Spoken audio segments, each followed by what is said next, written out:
Well, I'll tell another paramedic story. Well, we got woke up, at dark 30, probably 2 in the morning, 2:30. Unconscious, unresponsive, I think is what the call normally comes out at. I believe this was in Central California, up in Delano, Central Valley of California, near Bakersfield, about 30 miles north of Bakersfield. 2000, somewhere between 2000, 2003, 2004, before 2004, before I went to Iraq. I believe that's where I was. Sure enough, we get there. There's fire already on scene, and police, I think, are there. It was an elderly grandpa, dad. Grandpa's standing there. He must be, I'm telling you, he must be 6'5", and over 250 plus pounds. Just a big, strapping man. He wasn't fat. He was just a large man. His grandson turned out to be his grandson. He was probably 17.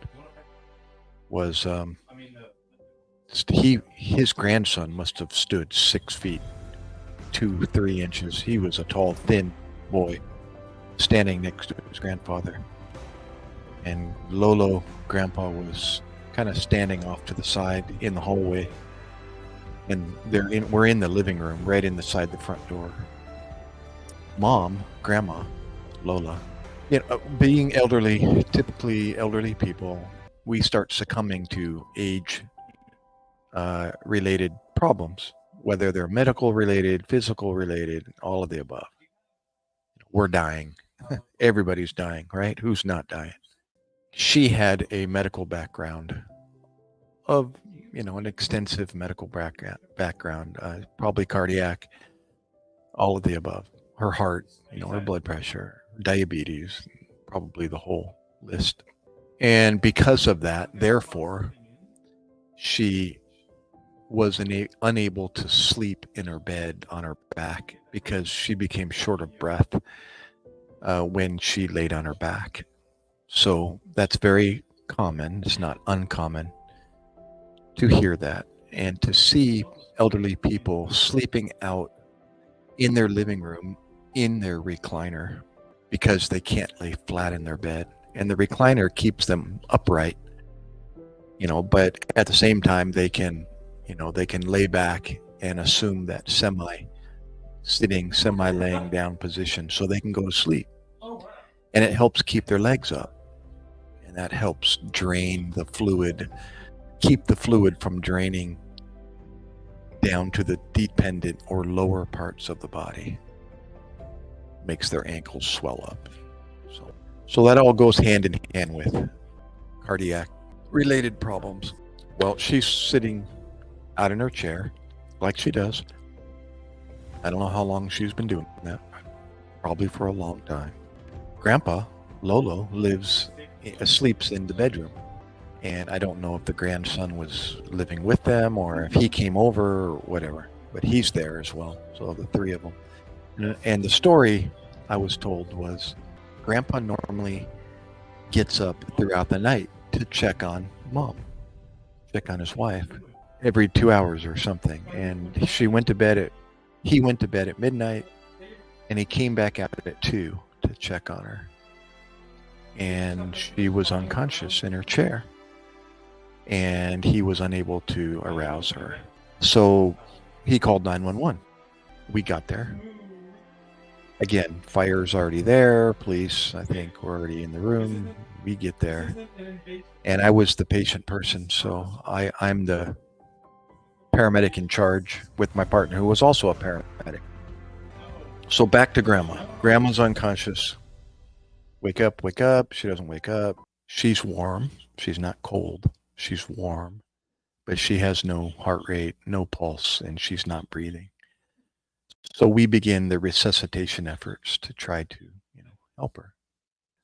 We get her out of the chair and we lay her on the floor, on the carpet.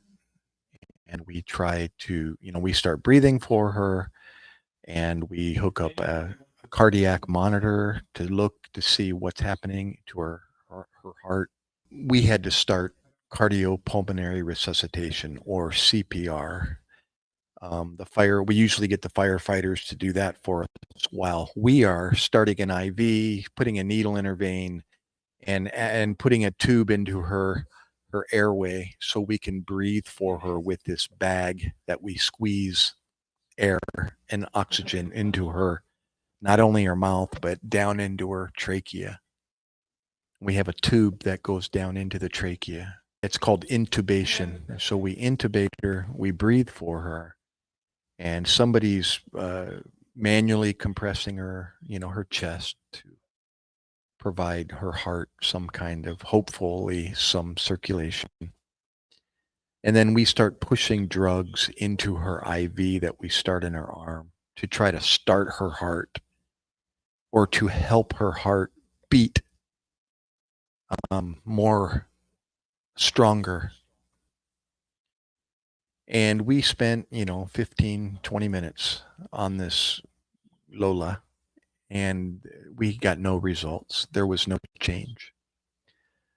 So she was dying. She was dead. The grandfather, the Lolo, and the grandson is standing over next to her, watching the whole time, watching us put electricity into her chest and push drugs into her veins and breathe for her. It's not pretty to watch, do all those things to your loved one. It's my job to not only do my job, but to try to take care of Lolo and the grandson, and talk to them while I'm doing this and tell them what I'm doing and why I'm doing it. It's hard, it's not easy when you're trying to work fast, but at the same time you're trying to talk, and everybody around you is working also.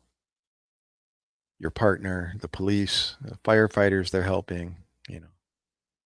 So we spent 15, 20 minutes trying to resuscitate this elderly lady. There was nothing happening, nothing, no change or nothing positive. So it's that point where I have to make a decision, to stop what I'm doing. And then I have to turn to the Lolo and tell him what we've done and now what we're deciding to do. It's hard. It's really hard to do that, not only for the family, but for me, because I have to now, take away that hope and let them start to grieve. So when I told this man that what I've done, he must have been 84 years old. And this 84-year-old man dropped to his knees. He didn't fall. He just, it's like somebody took the rug right out from underneath him, and his knees went down, and this 6 feet 5 inch strapping grandfather, Lolo, fell to his knees with his face in his hands and cried like a child. And oh, my chest right now is experiencing that moment. And not only did Lolo fall to his knees, but the grandson, who had his arm around his grandfather, dropped with him and cried with his grandfather. Oh, I'm getting emotional just thinking about it. And everybody's watching. I'm watching, my partner, the police, the firefighters. We're all just now all the attention is on Lolo, grandpa. And you watch this 84-year-old man who's been married to this woman for the last 50, 60 years, drop to his knees and cry, so hurtful. You watch the whole body just shaking, and his grandson, sobbing with him.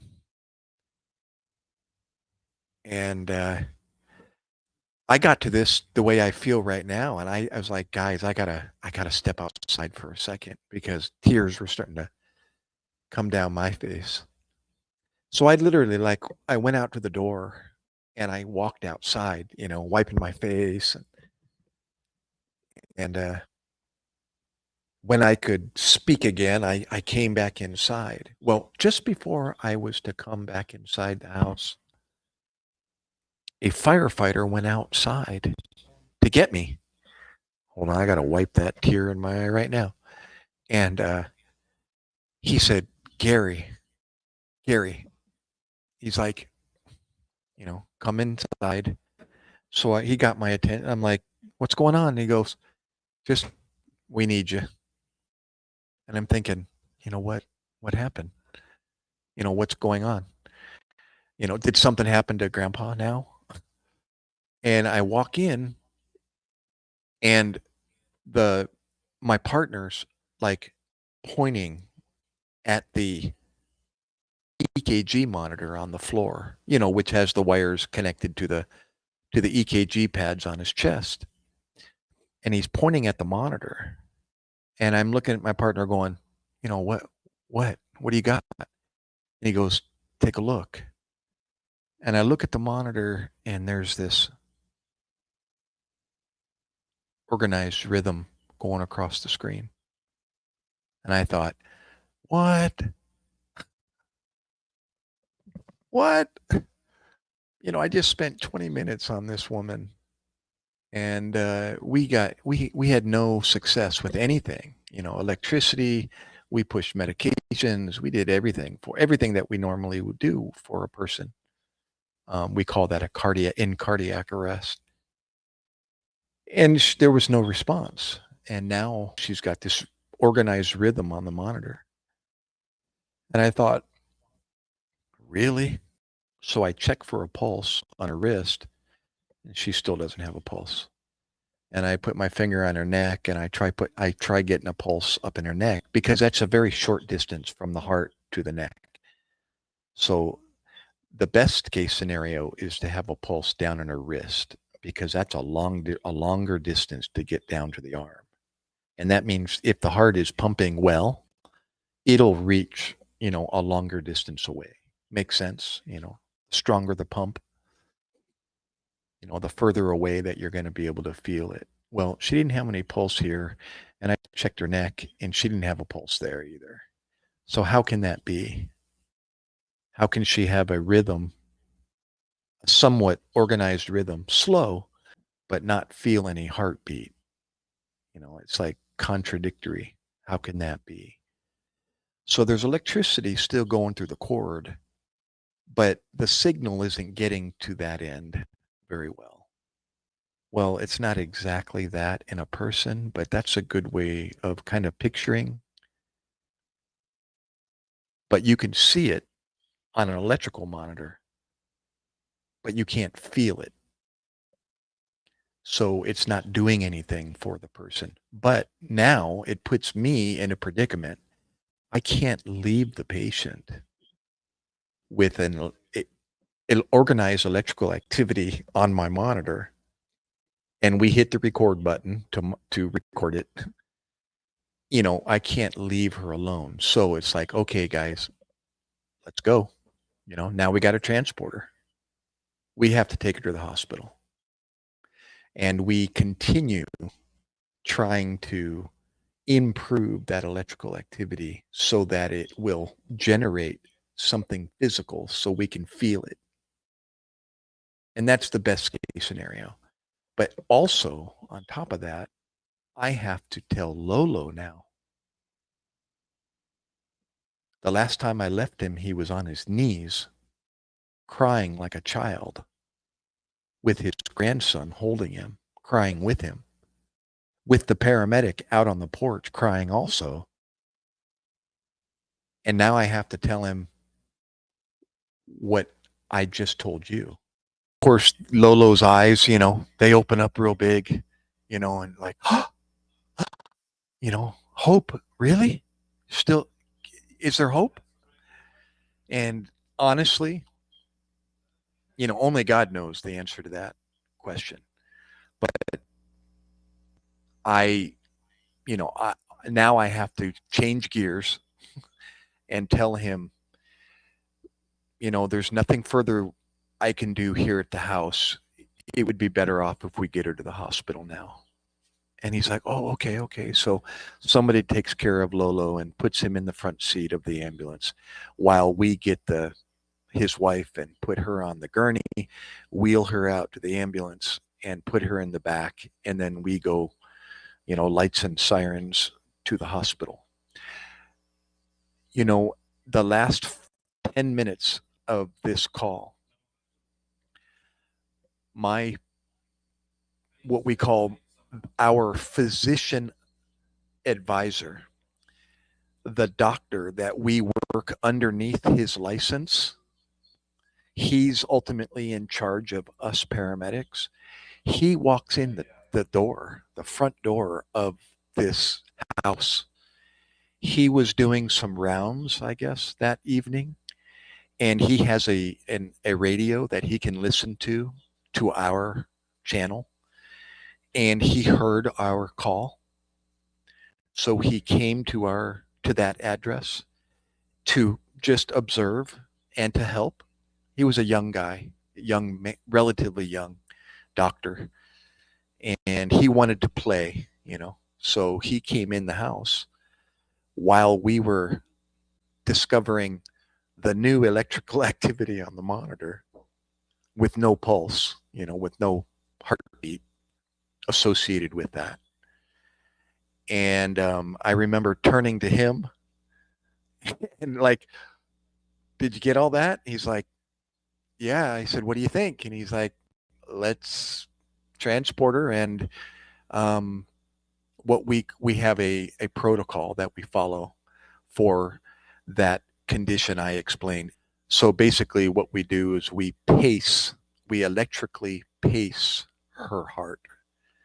So we apply these big pads, about the size of my hand, one on the front and one on the back, and it will literally give a very low voltage shock to her chest, to her thorax, and it goes to the electrical system and causes the electrical activity to get stronger. And hopefully that'll cause the heart to beat stronger and produce blood to circulate.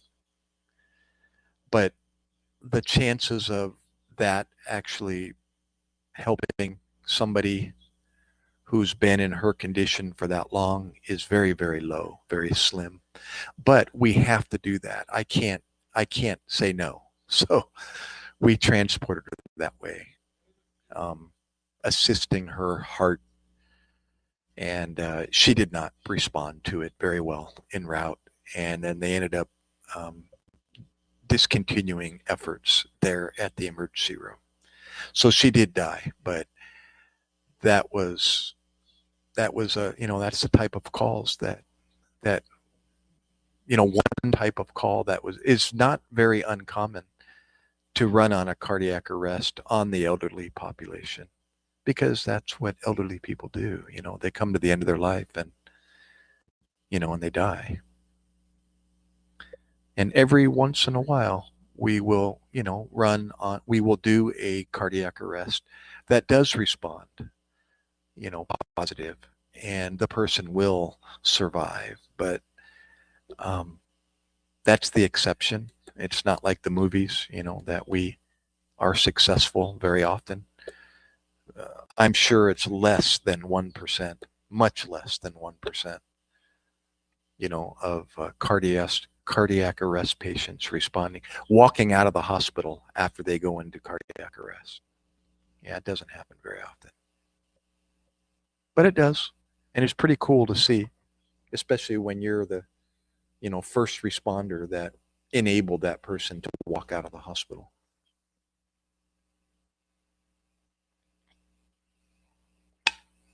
If I said I didn't miss my job, I would be lying.